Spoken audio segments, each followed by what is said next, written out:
Pertamanya saya ucapkan terima kasih kerana menjemput saya ke sini. Banyak sebenarnya jemputan di Negeri Sembilan dan Negeri Selangor. Di Negeri Kelantan ni sebenarnya satu-satu yang saya terima di sinilah.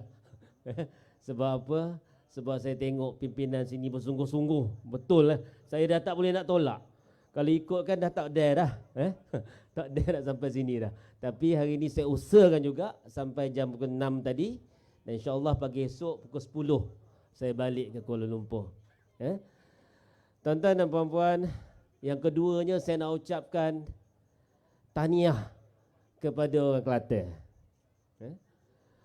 Waktu program di stadium hari itu, tuan-tuan pengundi Kelantan telah menunjukkan semangat yang sangat tinggi.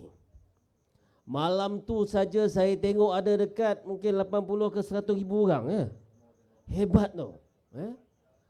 Dan saya tengok di TikTok, yang di TikTok viewers pada malam tu dekat 30 ribu. Yang like aja, tak salah saya dekat 15-16 juta. Punyalah ramai. Saya ucapkan tahniah sebab rakyat Kelantan bukan saja telah mampu bertahan selama 33 tahun.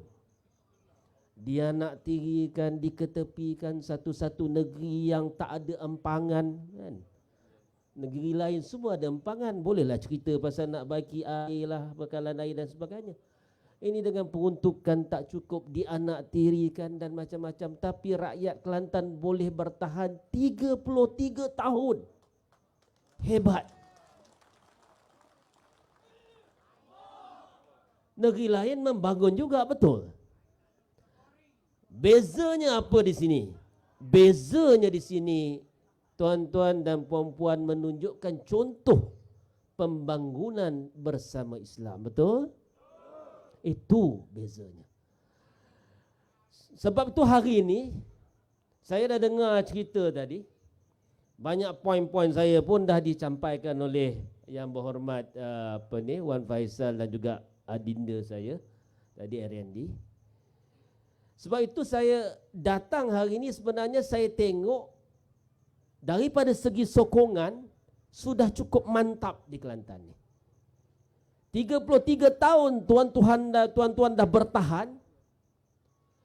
Tahun lepas sebelum dijatuhkan dalam pilihan raya sebenarnya tuan-tuan ada banyak peluang untuk membangunkan negeri ini sama tinggi dengan negeri-negeri lain.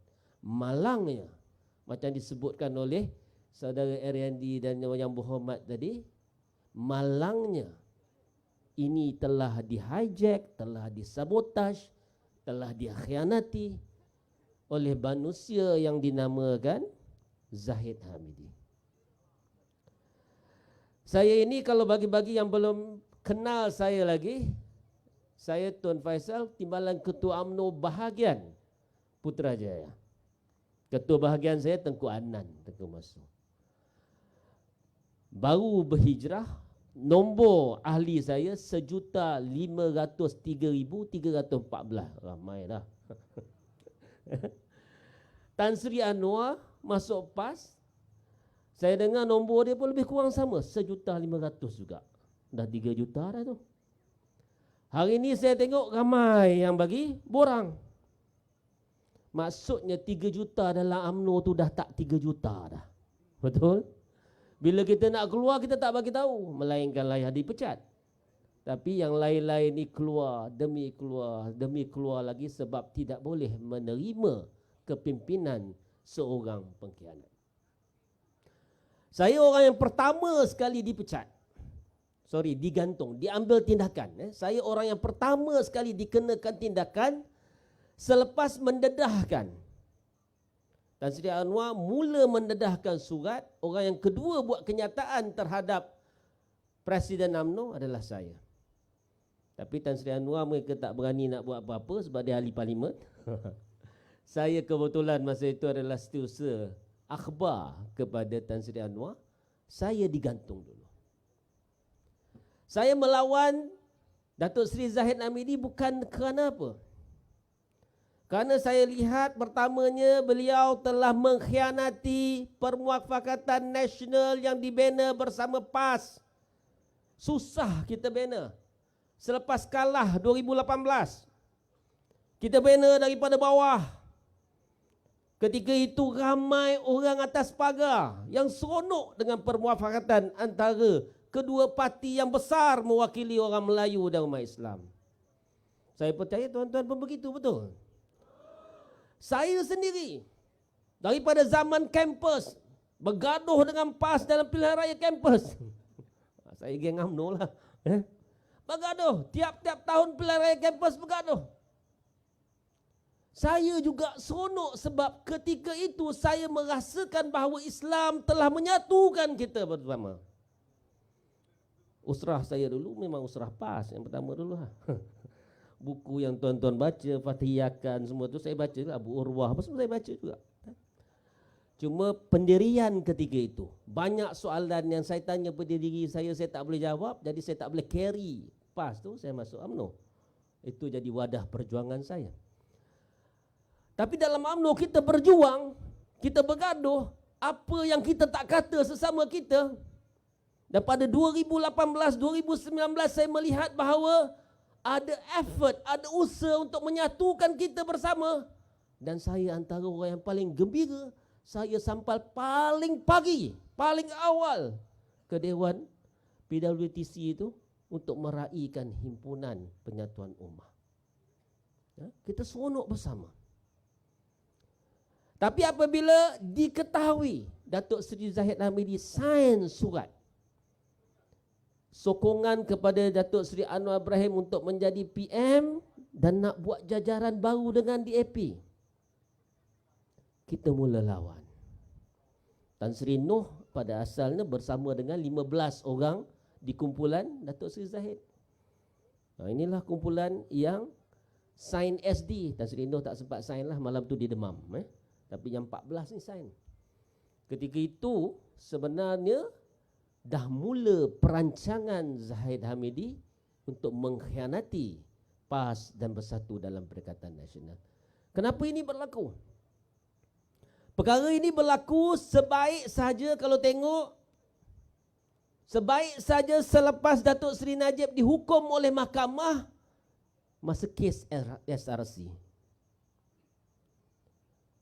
Petang itu juga dipanggil Tan Sri Muhyiddin, berkumpul ahli parlimen bersatu, dipanggil ahli parlimen Barisan Nasional dan juga PAS.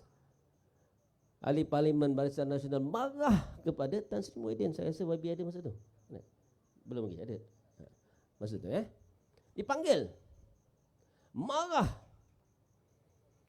Dan Tan Sri Muhyiddin bagi tahu dia tak boleh campur kes ini. Sama juga macam bila Tan Sri Anwar jumpa Tan Sri Muhyiddin berkali-kali kerana diminta oleh Zahid Hamidi sebab dia nak jadi TPM. Tan Sri Muhyiddin kata tak boleh. Tan Sri Muhyiddin tak sanggup terima orang yang ada kes rasuah.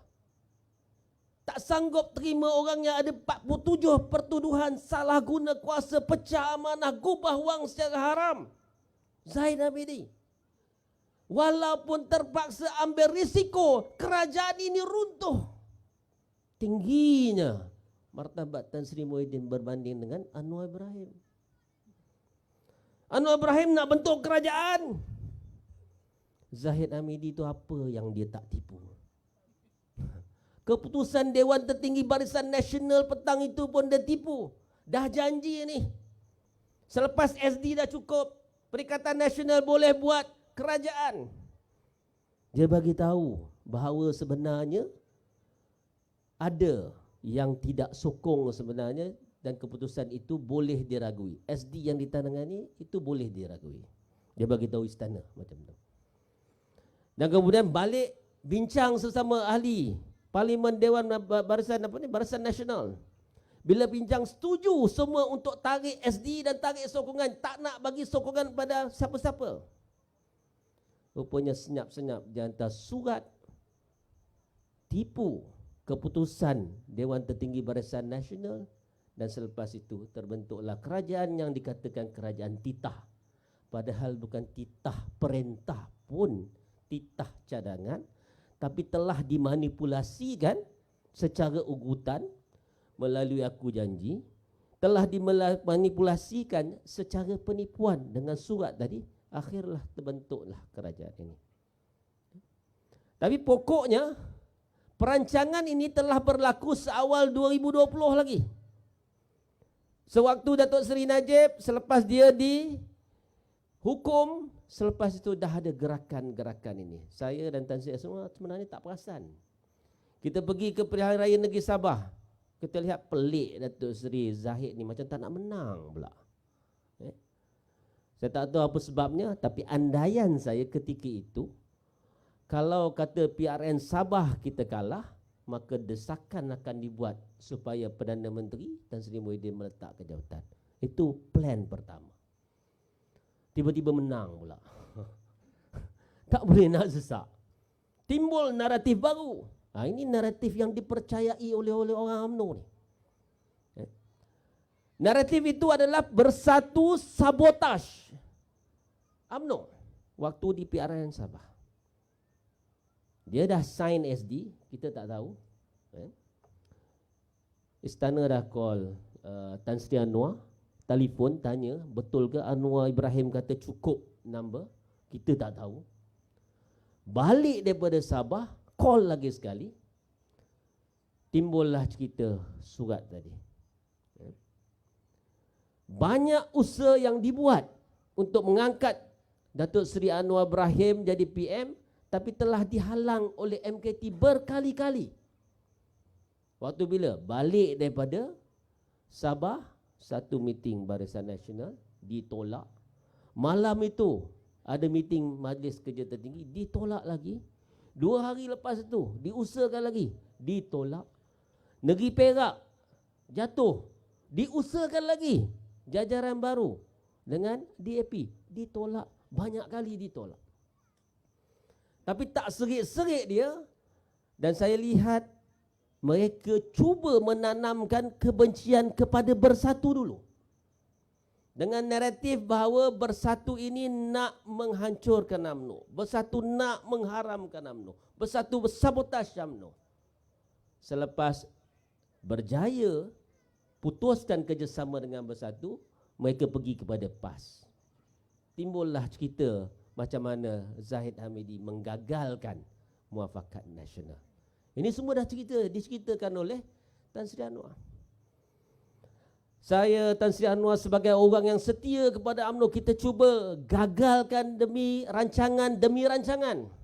Sampailah saat akhir, waktu di Perhimpunan Agung UMNO baru-baru ini, saya yang berhormat KJ, kita cuba pastikan bahawa pertandingan presiden itu dilakukan.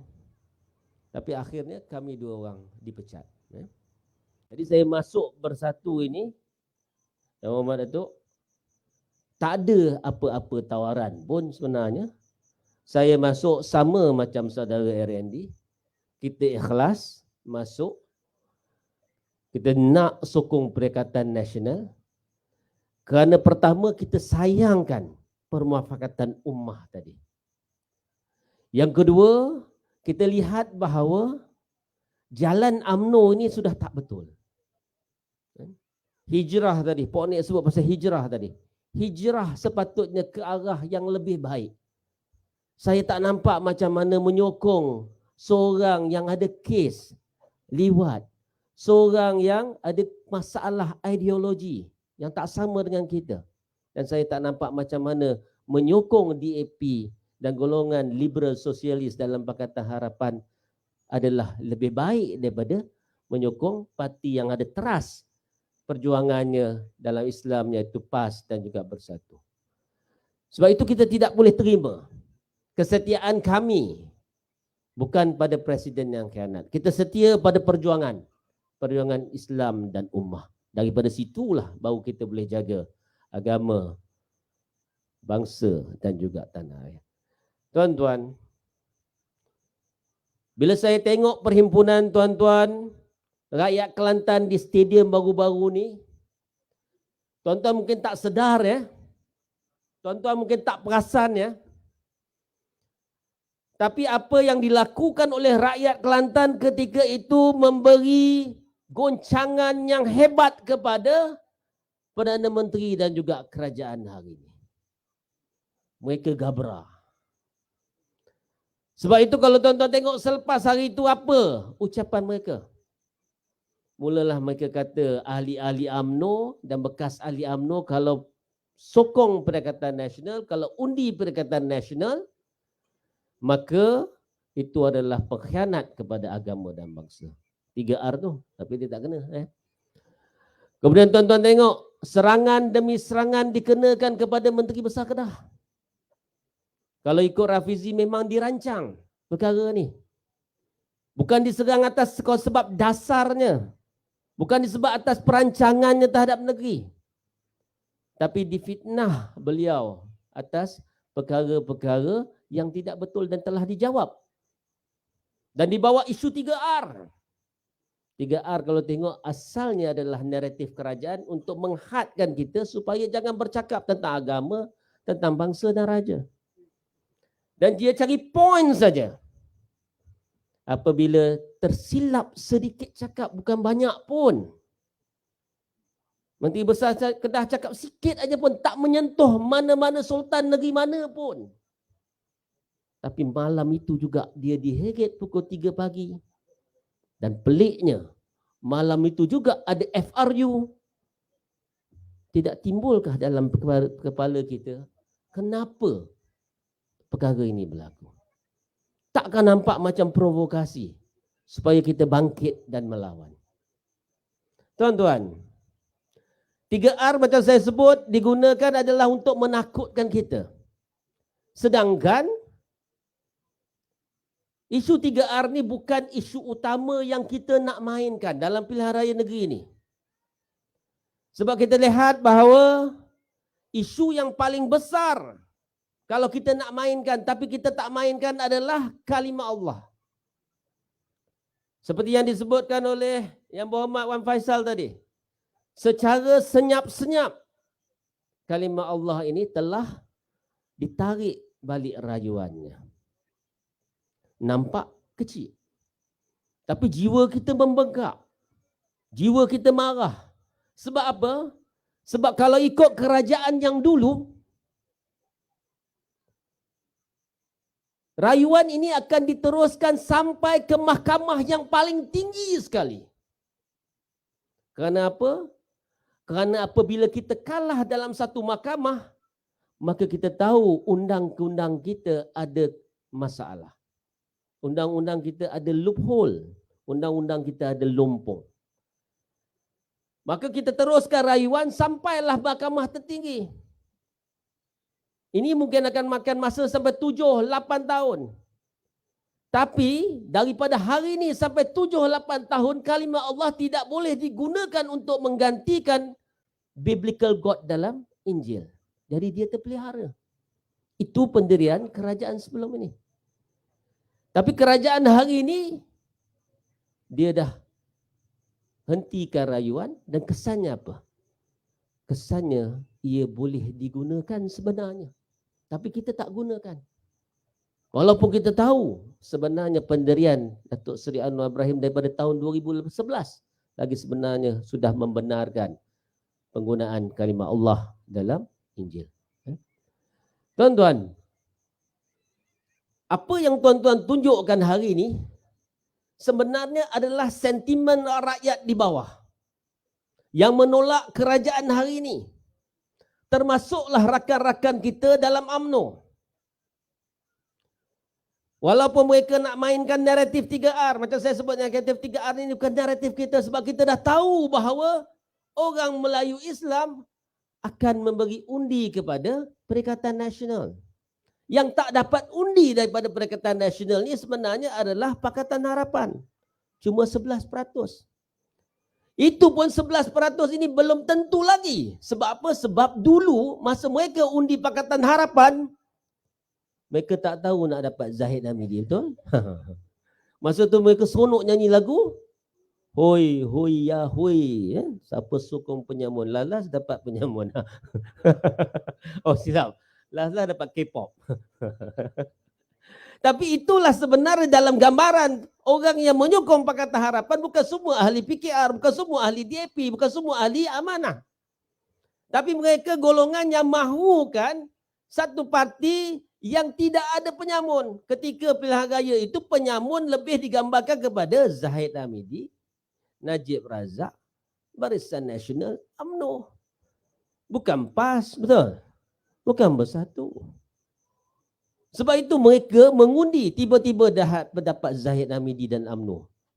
Maka mereka ni belum tentu akan mengundi Pakatan Harapan. Begitu juga dengan orang UMNO. Mereka ni rakan-rakan kita disebutkan tadi oleh Yang Berhormat tadi. Dan juga saudara Randy. Disebutkan tadi.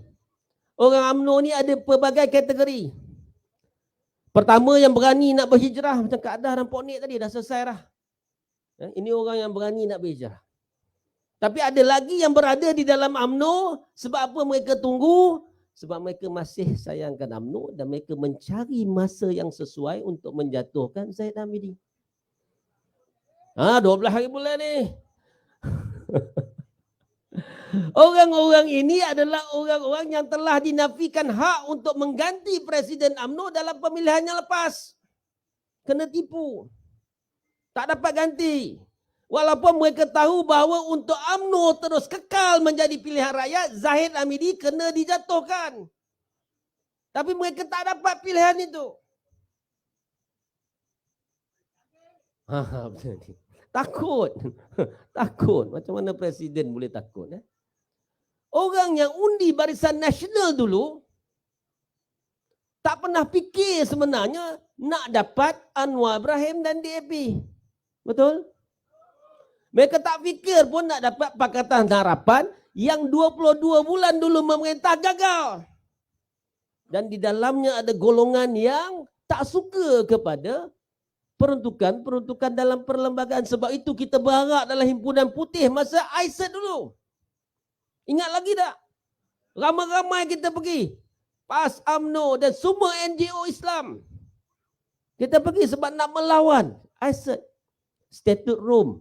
Ditandatangani secara senyap-senyap. Kita lawan.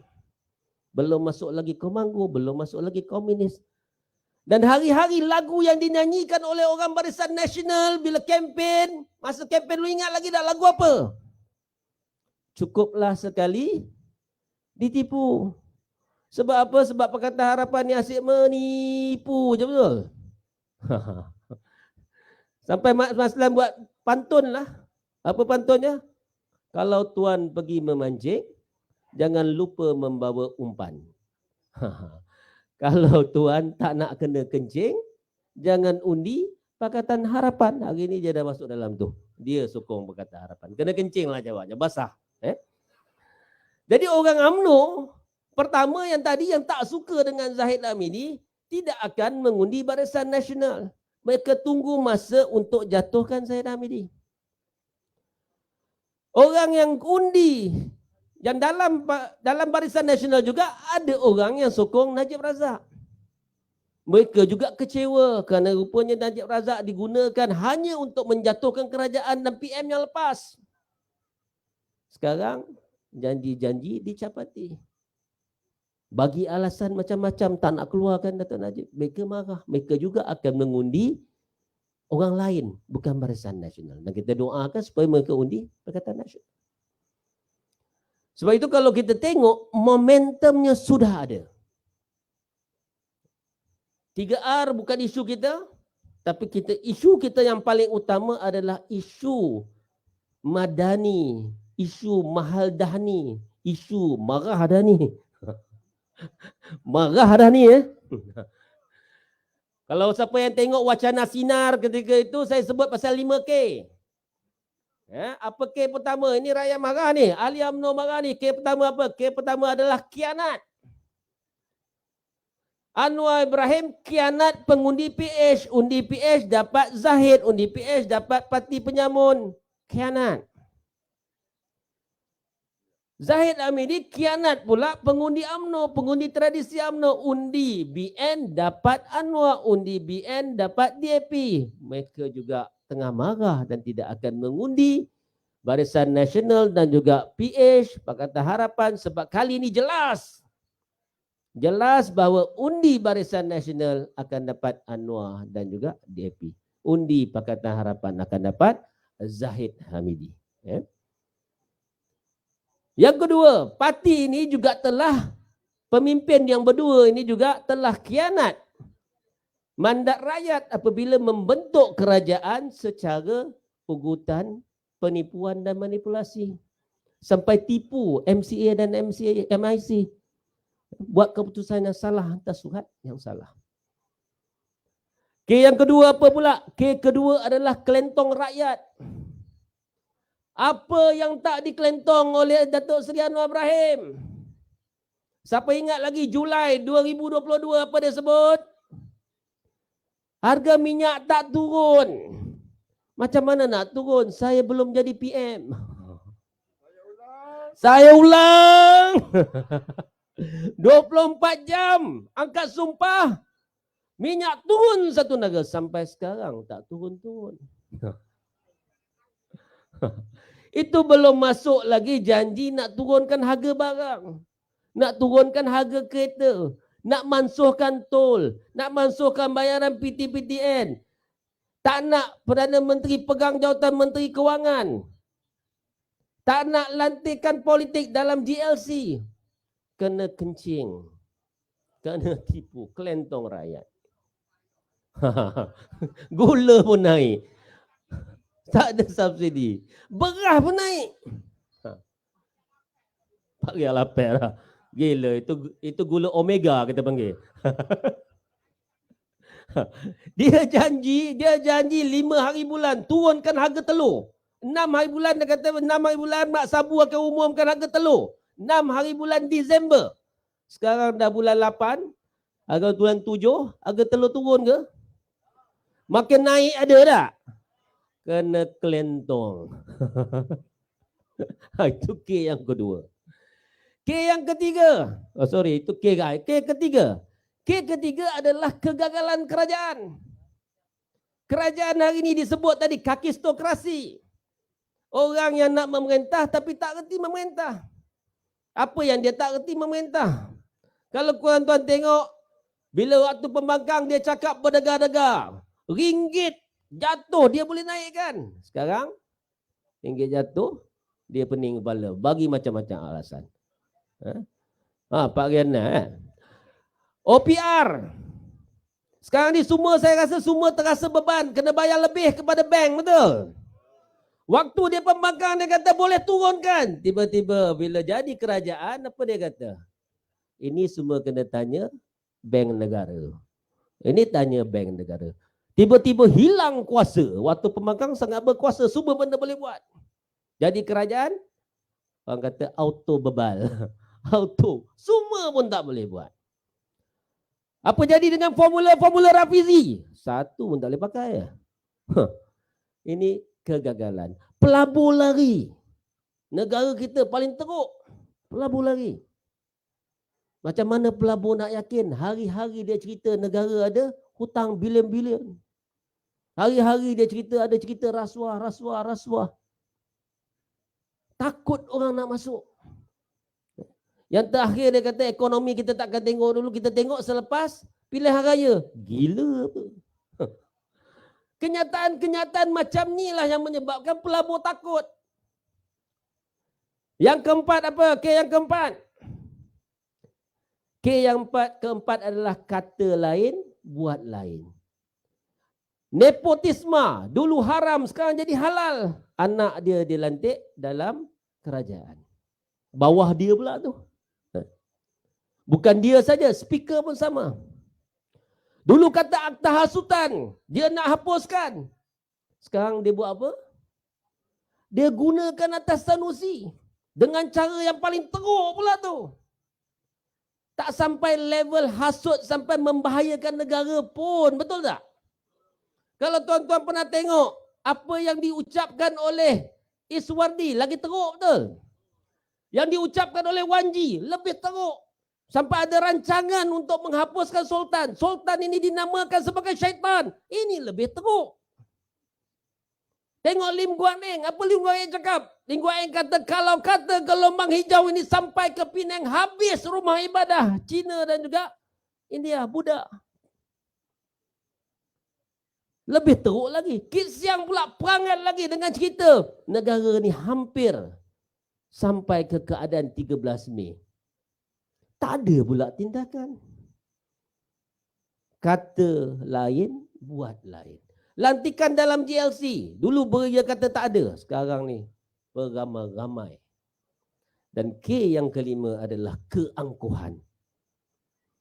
Bila kita cerita kepada dia harga barang naik, apa kerajaan kata?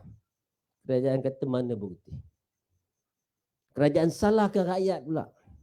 Kerajaan bagi data-data pelik. Jecom siap tipu pula. Tuan-tuan pernah jumpa tong gas 10 kg? Harga RM19. Ada? RM19 ada? Kelantan tak ada, satu Malaysia tak ada kan? Tapi Jecom boleh buat. Sebab apa? Nak tipu rakyat. Keangkuhan lagi apa? Menteri TikTok siap ugut lagi netizen nak hantar kereta peronda polis sampai ke rumah. Ramai dah. Apa lagi angkuh?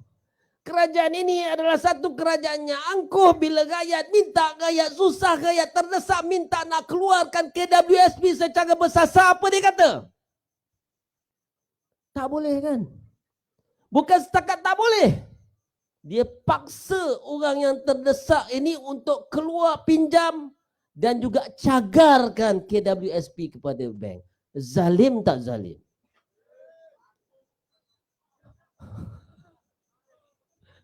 Angkuhnya mereka ini, kalau tuan-tuan tengok baru-baru ini yang diluluskan untuk buat pinjaman ke bank tak ramai. 50,000 orang aja, 48,000 something lah, lebih kurang. Kita ambil 50,000 lah, bulatkan. Dan orang-orang ini saya percaya dalam simpanan KWSP dia mungkin tak sampai 5,000 pun. Tak apalah, kita ambil 10,000 lah. 50,000 ambil kalkulator kira, 50,000 peminjam kali dengan 10,000. Berapa? 500 juta. Tuan-tuan tahu tak berapa jumlah aset pelaburan KWSP? Bukan juta. Bukan puluh juta, betul. Bilion. Bilionnya berapa? 1 bilion, 2 bilion. Berapa? 691 bilion. Berapa yang orang pinjam? 500 juta. Berapa yang KWSP ada? 691 bilion. Bagi 1 bilion pun tak luak. Betul tak? Tapi inilah kezaliman kerajaan yang ada sekarang. Keangkuhan mereka tak nak dengar suara rakyat. Tuan-tuan, ini 5K. Saya ingat dah berhenti 5K. Rupanya lepas wacana sambung lagi beberapa K. K yang pertama koyak. Malam wacana tu Lokman koyak. Tuan-tuan tengok tak? Punya teruk koyak. Itu forum, bagilah peluang orang bercakap. Dia membebel. Sampai pengacara wanita tu cakap apa? Ini membuktikan ahli MKT UMNO tak boleh ditegur dan tak boleh terima kebenaran. Malu. Memalukan. Dia pun tak lekat dulu. Dia kalah banyak kali tu. Boleh jadi biawak hidup kat tu. Siapa lagi yang koyak? Kalau tuan-tuan tengok, Menteri Dalam Negeri koyak tak dengan Sanusi? Dia bagi fitnah kali pertama. Sanusi jawab 1-0. Bagi lagi fitnah. Menang lagi Sanusi 2-0. Bagi satu lagi fitnah 3-0. Last. Pasal 3R sikit dia tak sebut pun nama Sultan. Masuk. Kena heret pukul 3 pagi. Koyak. Cepat koyak. Lepas tu kita tengok pula. Bukan setakat koyak, ada satu lagi K. Apabila Lokman Adam mempertahankan, dia mati-mati dia kata. Nilai ringgit lebih tinggi daripada bank. Tuan-tuan dekat dengan Siam tak? Betul ke? Betul, nilai ringgit lebih tinggi daripada baht. Nilai baht lebih tinggi daripada ringgit, betul. Tapi sebab dia nak mempertahankan juga, maka tambah satu K lagi. Kebebalan tanpa batasan. Ingat dah cukup dah. 7K. Tambah satu lagi K. K apa? Kuat klaim. Perdana Menteri kita kuat klaim. Kerja orang lain dia klaim. Pelaburan daripada China, syarikat Geely di Proton sana, di Tanjung Malim. Itu kerja siapa? Datuk Najib. Dia klaim. Menghapuskan hutang peneroka. Kerja siapa? Tan Sri Muhyiddin. Dia nak klaim juga. Kuat klaim. Dan saya ingat berhenti setakat itu. Rupanya ada K ke-9. Kuku besi. Sekarang tuan-tuan kena berhati-hati. Naratif 3R ni bukan naratif yang timbul begitu saja. Tak Naratif 3R ni adalah naratif yang terancang. Daripada awal lagi. Kita tak cakap pasal 3R. Tuan-tuan tengok hari-hari media mainkan 3R, betul? Dalam wacana saya tengok, kita tak main isu 3R. Tapi saya tengok dengan Cikgu Bat tengok. Kenapa Lokman dan juga YB seorang tu, dia memainkan isu 3R sampai menutup pun dengan isu 3R. Sebab itu saya kata ini perancangan terancang untuk tak bagi kita bercakap isu agama, isu raja-raja, isu orang Melayu. Selain daripada itu, bila Sanusi diheret pada jam 3 pagi, ada FRU. Saya menjangkakan bahawa ini adalah permainan untuk memerangkap tuan-tuan dan puan-puan untuk bangkit melawan. Sebab itu kena hati-hati ya. Kena hati-hati. Jangan sampai tuan-tuan digambarkan sebagai orang ekstremis yang menentang raja-raja dan perlembagaan. Jangan sampai digambarkan sebagai orang yang nak buat kacau. Jangan sampai dilihat bahawa kita ini menakutkan orang bukan Islam. Kena hati-hati. Tuan-tuan ingat konsert itu tak ada permainan? Saya ngeri memikirkannya. Sebab tu saya tengok aja siapa yang nak bangkit dulu kan. Tapi alhamdulillah setakat ini terkawal. Kita kena jaga disiplin ini. Saya harap pemimpin-pemimpin PAS, pemimpin-pemimpin bersatu, kita kena jaga disiplin ini ya. Tuan-tuan, kegagalan dalam negara ini dah 8 bulan. Tuan-tuan perasan kan? Perasan kan? Apa yang kerajaan buat bukan menyenangkan rakyat. Contoh macam KWSP tu. Menyenangkan atau menyusahkan? Menyusahkan. Orang tu nak keluarkan simpanan diri dia sendiri.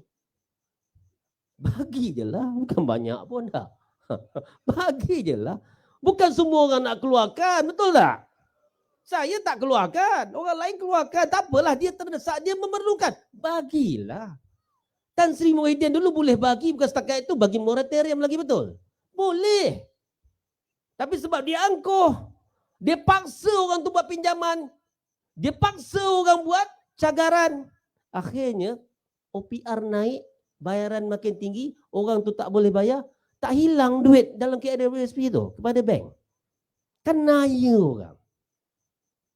Tapi kegagalan ini kalau tuan-tuan tengok. Pelabur lari dan sebagainya. Salah satu punca utama yang kita nak cerita hari ini tuan-tuan. Sebab apa hari ini saya bawa cerita nasional? Sebab saya tahu negeri dah okey. Negeri dah okey. InsyaAllah tuan-tuan pastikan kubu ni terus kuat. 33 tahun dah tuan-tuan bertahan. Sikit je lagi. Sikit aja lagi kita akan kembali ke Putrajaya dan tuan-tuan akan dapat jumlah menteri yang lebih baik insyaAllah. Dan kita akan bangunkan balik negeri Kelantan, negeri Terengganu macam mana yang sepatutnya macam negeri-negeri lain. Ya? InsyaAllah kita sama-sama akan doa. Tuan-tuan dah bertahan 33 tahun. Sikit je lagi. Jadi apa yang nak saya sampaikan malam ini adalah isu-isu nasional. Sebab apa saya sampaikan? Sebab tuan-tuan memegang undi yang sangat penting. 6 negeri aja ada undi ni. Kuasa untuk memberi wake up call, menyedarkan kerajaan. Tuan-tuan aja yang ada. Yang di wilayah tak ada. Yang di Johor tak ada kuasa ni. Yang di Perlis tak ada kuasa ni. Sabah Sarawak tak ada kuasa ni. Tuan-tuan adalah harapan rakyat negeri-negeri lain. Sebab itu malam ni saya nak ceritakan salah satu sebab kegagalan negara ini adalah kerana Perdana Menteri dia. Datuk Seri Anwar Ibrahim, dia adalah Perdana Menteri, betul? Dia juga adalah Menteri Kewangan. Dia juga adalah Menteri Wilayah sebenarnya. 3 portfolio besar. Dia mansuhkan Kementerian Wilayah, dia jadi Menteri Wilayah. Patutlah kaya. Masyuk.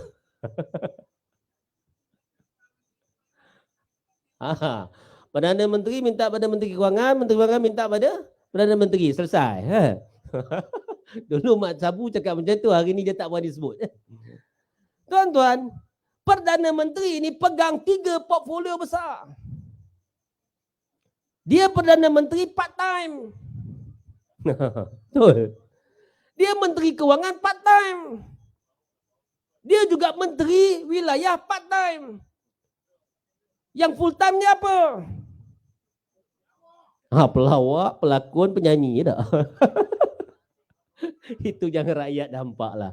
Dia jalan sana sini, berceramah sana sini, menyanyi sana sini. Masa bila dia ada masa yang betul-betul untuk lihat keadaan dalam negara, selesaikan masalah negara, selesaikan masalah rakyat? Bila?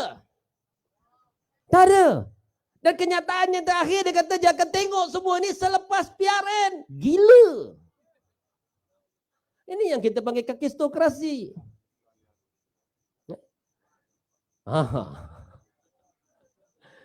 Kalau nak selesaikan masalah mudah aja, PM kena buat kerja full time.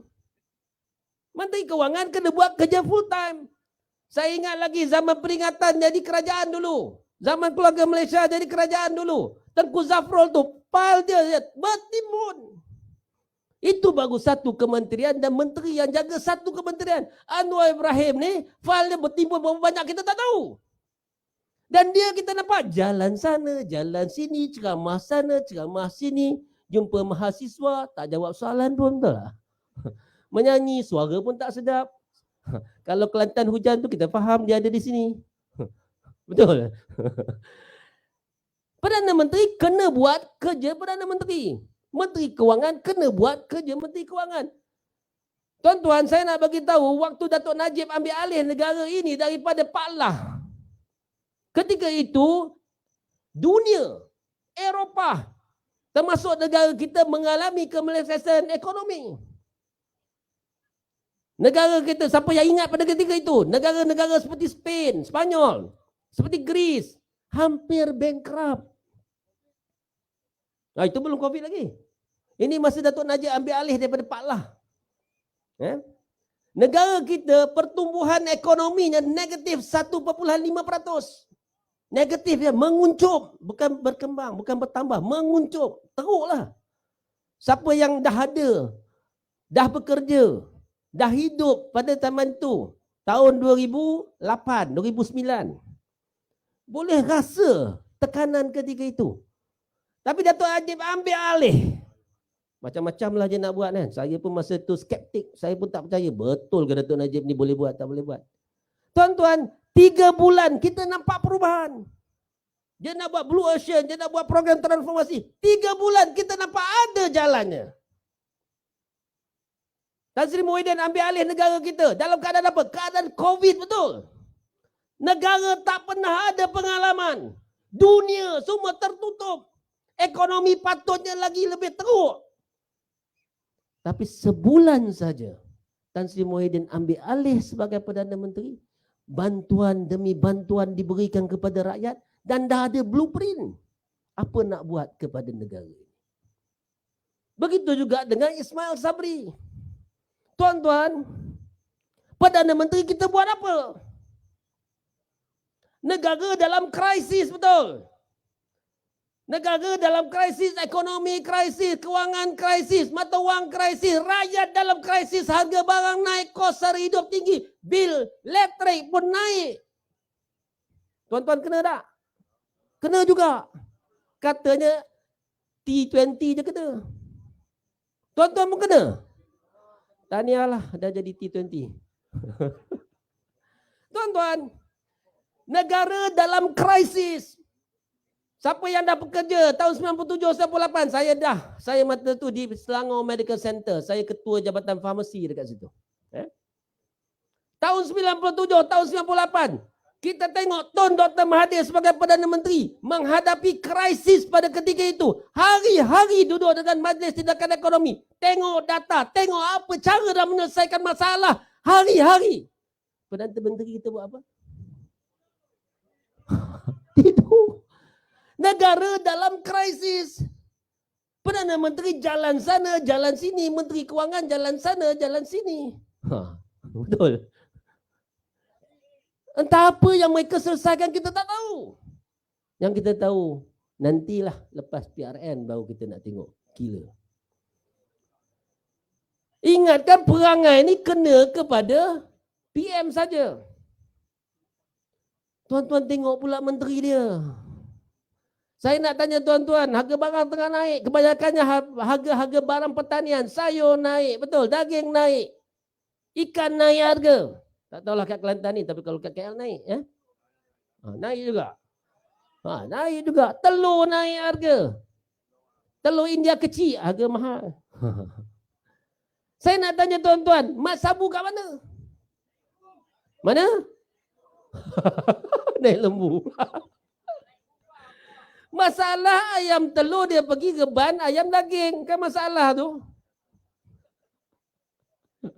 Arahan Perdana Menteri turunkan harga telur. Dia pergi ke India cari telur. Dahlah telur India tu kecil. Harga grade A pula tu. Gula. Selesai dah masalah? Tak selesai. Tuan-tuan tengok pula Menteri Komunikasi dia buat apa? Naik basikal. Satu menteri dalam keadaan krisis boleh main TikTok tengah-tengah malam sampai pagi. Ada ke jenis manusia macam ini? Kerajaan jenis apa ni? Menteri banyak betul masa dia. Tuan-tuan tengok Rafizi Ramli pula. Dia boleh jadi pula juri dalam rancangan TV. Gila dia orang ni. Ini krisis, negara dalam krisis, rakyat nak tengok engkau buat sesuatu. Kau buat apa? Ini kerajaan apa ini? Kakistokrasi lah. Inilah kerajaan yang gagal, kerajaan yang tak ngerti prioriti, yang tak tahu apa keutamaan. Keutamaan patutnya adalah rakyat. Apa Anwar Ibrahim buat? Nyanyi lagu Azizah. Menteri Komunikasi buat apa? Main TikTok. Dalam pejabat main TikTok lagi. Ingat dah cukup tengah malam main TikTok. Siang pun main juga. Berat. Sebab itu tuan-tuan, saya hadir ke sini nak pujuk tuan-tuan dan puan-puan pada malam ini. Negeri alhamdulillah dah terjaga. Tapi saing kita ada di negeri-negeri lain, betul? Saudara mara kita ada di sana. Anak beranak kita ada di sana. Jangan berhenti bercakap. Pesan. Selain daripada Kelantan, Terengganu, Kedah, mereka sebenarnya bawa harapan rakyat. Kerajaan huru-hara tadi kena disedarkan dan kena bagi wake up call. Kalau tidak, sampai bilalah macam tu. Kena ingat. Tuan-tuan, satu perkara lagi yang saya nak ingatkan tuan-tuan ni, sebab Datuk Seri Anwar Ibrahim ni bila dia datang ke sini dia cakap macam seolah-olah dia ni maksum, betul tak?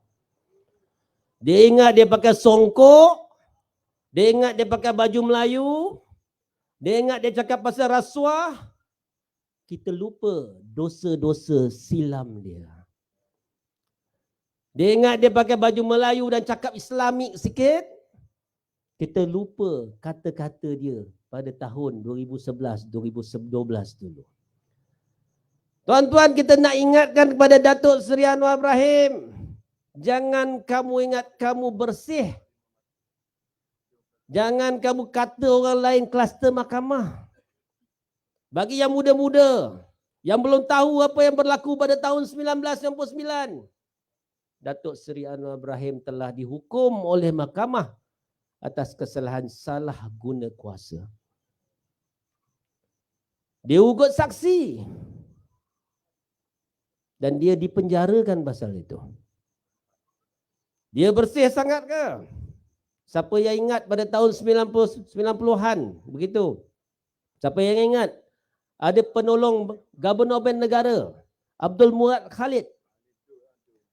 Dia menyebut bahawa Anwar Ibrahim ada kawal akaun-akaun 20 akaun di luar negara dengan nilai dana sebanyak 3 bilion. Lokman juga, Lokman Adam dalam ceramah dia, siapa pernah dengar? Dia bagi tahu Anwar sakau 3 bilion bawa ke luar negara. Ini duit siapa? Duit rakyat. Baru ni Cikgu Bat dedahkan rumah dia, rumah pajak daripada tycoon Cina. Betul? Padahal dia dah beli, dah jual rumah dia sekambut. Duit dah ada. Kenapa pajak? Pelik tak? Lebih daripada pelik. Kita kalau dah jual rumah, kita beli je lah rumah tak? Kita nak settle down kat situ. Cerita dia dalam PC lain. Cerita dia bila dia terdedah lain. Waktu buat kenyataan cerita lain. Bila didedahkan oleh Cikgu Bat pasal rumah dia, dia cerita pasal lain pula. Dia kata itu pajak. Kereta Jaguar. Tuan-tuan, baru saya tahu hari ini dalam Malaysia ini untuk membasmi kemiskinan keluar bandar, yayasan kena pakai kereta Jaguar. Takkah pelik? Takkah lebih kurang sama cerita dengan yayasan Akal Budi yang Datuk Zahid Hamidi punya tu? Anak murid tak? Anak murid okey lagi, anak murid bayar road tax je. Ini ada Jaguar, tak sama. Siapa maintain? Guna duit siapa? Ini persoalan-persoalan yang bagi tahu kepada kita, Anwar Ibrahim, ingat kamu bukan sebersih mana. Dia juga kluster mahkamah. Dia diampunkan daripada kesalahan liwat. Penjara 5 tahun. Sebelum itu, didakwa atas kesalahan liwat azizan. Tak termasuk lagi kes-kes lain. Dan yang akan datang ni ada satu kes lagi rupanya. Ingat dah habis? Tak habis lagi. Ada kes gangguan seksual Yusof Router, bekas pegawai dia. Tengok, boleh Google. Dia pun kluster mahkamah juga. Cuma bila dia cerita tu macam tak cermin diri. Samalah macam K-pop tu ya. Bila dia cerita tu memang tak apa-apa, lupa tengok cermin. Dan tuan-tuan jangan lupa bila dia bercakap tentang dana judi. Sampai sekarang tak ada bukti, betul? Azalina mungkin tersalah jawab, tak tahulah, dalam parlimen. Dia bagi tahu SPRM tak teruskan pun siasatan sebab mungkin kekurangan bukti. Tapi dia dah cerita seolah-olah Perikatan Nasional ni ambil dana daripada dana judi. Tuan-tuan percaya ke? Padahal Menteri Kewangan ketika itu siapa? Tengku Zafrul. Dalam kabinet dia, dia boleh sahkan. Kalau dia nak bukti boleh, ambillah jalan bukti. Tunjukkan pada kita, apa masalah? Dan tuan-tuan jangan lupa pendarahan daripada Datuk Nalakarupan. Dia dulu pengurusi Magnum, tak salah saya. Dia bagi tahu Anwar ambil dana judi. Dia cakap, ini pengakuan dia. Kenapa Anwar tak saman Nalakarupan? Jadi jangan cakap pada orang lain tanpa bukti sedangkan diri sendiri ada bukti. Inilah Anwar Ibrahim. Dan bagi siapa yang lupa, jangan lupa ya. Saya ini menolak Anwar Ibrahim bukan hanya kerana perbuatan liwat dia. Itu satu sebab. Saya menolak Anwar Ibrahim kerana ada masalah daripada segi ideologi pegangan dia. Kenapa? Tuan-tuan tengok kalimat Allah, rayuannya itu hari itu dihentikan, ditarik balik. Diberilah macam-macam alasan. Tapi saya tak pernah lupa tuan-tuan. Saya tak pernah lupa dan tuan-tuan boleh Google perkara ni. 12 tahun dulu, tahun 2011, waktu PRN Negeri Sarawak, Anwar Ibrahim dalam kempennya bila dia berjumpa orang Sarawak, dia bagi tahu bahawa dia tidak ada masalah membenarkan bukan Islam menggunakan kalimah Allah, termasuklah dalam Injil. Tuan-tuan nampak? Tuan-tuan yang muda-muda mungkin lupa, tapi 2011 saya berada di Sarawak ketika itu masa pilihan raya.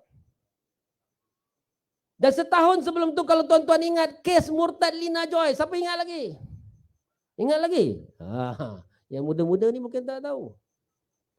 Dalam kes Lina Joy, apabila diinterview oleh wartawan luar negara, dia kata apa? Dia kata, bagi siapa-siapa yang nak tukar negara, nak tukar apa agama, itu hak mereka. Agama ini tak ada paksaan. Maksudnya dia menyokong agenda ini. Dia menyokong kes murtad Lina Joy. Kita sedar itu. Sebab itu apabila diminta saya mengangkat Datuk Seri Anwar Ibrahim sebagai PM, saya tidak boleh terima dan saya mufarakah pada saat itu daripada Zahid Hamidi. Tak boleh. Saya dulu dalam circle Zahid Hamidi, saya sokong dia, saya kempen untuk dia jadi presiden. Saya pertahankan dia daripada serangan-serangan orang yang tak suka pada dia pada tahun 2018 dan 2019. Tapi tahun 2020 itu limit saya. Saya tak boleh sokong dia apabila dia nak angkat Anwar Ibrahim jadi PM. Saya tak boleh sokong dia apabila dia nak bekerjasama dengan golongan sosialis dan liberalis dalam DAP dan Pakatan Harapan. Saya tidak boleh terima perbuatan nak menjatuhkan kerajaan pada saat pandemik COVID. Tanpa fikir masalah kerajaan ketika itu nak menyelamatkan negara, nyawa rakyat. Dan ketika itu nak menyelamatkan ekonomi negara. Mereka cuba menggagalkan bajet tahun 2021. Tuan-tuan tengok tak? Teruk tak perangai ini? Mereka bubar negeri-negeri. Semata-mata nak ambil alih kuasa. Mereka desak Tan Sri Muhyiddin untuk letak jawatan. Dan saya masih ingat lagi. Ada satu klip rakaman audio daripada, bukan audio lah, ada satu terbongkar kisah seorang ahli MKT yang bagi tahu kalau nak jatuhkan kerajaan, kalau nak jatuhkan Tan Sri Muhyiddin, inilah masanya sebelum bulan 11. Sebab apa? By bulan 11 vaksin semua kita dah bagi pada rakyat, masa tu dah tak guna dah nak jatuhkan. Nampak tak? Motif dia adalah kuasa. Dan saya tak boleh terima benda ni. Saya cuba selamatkan UMNO sampai yang terakhir pemilihannya lepas. Kita cuba pastikan jawatan Presiden UMNO itu ditandingi. Tapi akhirnya kami, saya, KJ dan lain-lain yang menentang telah dibuang. Telah dipecat. Tuan-tuan, hari ini saya nak menceritakan betapa teruknya keadaan negara dan betapa teruknya pengkhianatan terhadap Perikatan Nasional, Muafakat Nasional, agenda permuafakatan ummah dan penyatuan ummah yang dilakukan oleh puak-puak sebelah sana. Tuan-tuan, balik selepas ini. Kita nak menang, nak pertahankan negeri ini. Kita nak pastikan negeri ini menjadi base kekuatan Perikatan Nasional dan PAS. Sebab itu tuan-tuan kena jadi jenteranya. Di sebalik, tuan-tuan memberi undi kepada kerajaan hari ini dalam negeri ini. Saya minta tuan-tuan turut bekerjasama sebagai jentera yang padu, membantu negeri-negeri lain, bercakap dengan jentera-jentera negeri lain, bercakap dengan ahli-ahli negeri lain. Inilah kesempatan. Inilah kesempatan yang terbaik untuk kita sedarkan kerajaan yang ada hari ini. Inilah kesempatan terbaik untuk kita hentikan keangkuhan mereka. Kalau tuan-tuan rasa mereka nak tengok balik tindakan mereka pasal harga barang. Kalau tuan-tuan rasa nak tengok balik tindakan mereka pasal OPR dan bayar bulanan ke bank. Kalau tuan-tuan rasa mereka nak tengok balik KWSP bersasar boleh dikeluarkan atau tidak, nak bagi moratorium atau tidak. Kalau tuan-tuan nak pastikan mereka tunaikan janji-janji kempen, inilah kesempatan yang paling baik. Negeri lain tak ada kuasa ini. Tuan-tuan sajalah ada kuasa ini. Boleh buat, tak boleh buat?